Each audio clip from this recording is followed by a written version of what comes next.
It seems that you have met your end. What a pity. I don't feel too bad about it, though.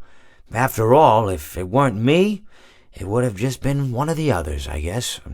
I'm honestly just glad to be out of those air ducts. It's not easy for a hippopotamus to fit up there, and not easy to get down either, and not as young as I used to be, as you can see. I used to be able to do all sorts of things. You're young, you're vibrant, you have that sort of pep in your step. It reminds me of a conversation I was having with one of my good friends, Orville. We were having a nice picnic one day. I believe it was summer. No, perhaps it was... Was it the fall? Yes. It was the fall because the leaves had turned already. But I said to Orville, I says, Orville, I have a story to tell you. And Orville looked at me, kind of odd and said, what's it about? I said to him, not every story has to be about something, Orville. Sometimes a person just wants to talk. Why does everything have to be a story? I said to him. He just looked at me and he said, well, you said you had a story, and he was quite right. I did, in fact. I told him I had a story. I suppose if a person just wants to talk, then it's best to not announce that you're telling a story.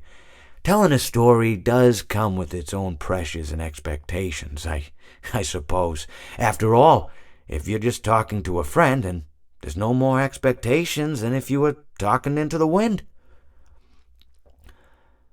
Words by themselves aren't expected to carry, aren't expected to stick.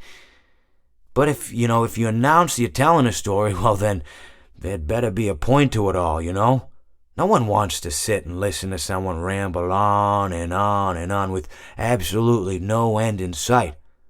So, it's good to be mindful that when you tell someone that you're about to tell a story, that you have something to say. Telling someone that you're going to tell them a story is tantamount to asking them to stop what they're doing and pay attention. You're basically saying, hey, buddy, stop everything. Stop what you're thinking. I have a solution to everything. And, well, I didn't really have any story to tell. In hindsight, I probably just misspoke when I said that I had a story. I think it would have just been better to tell Orville that I wanted to tell him something rather than tell him that I had a story. But even then, it might have put too much importance on the whole thing. Either way, it was quite a nice day. I remember that we were drinking tea.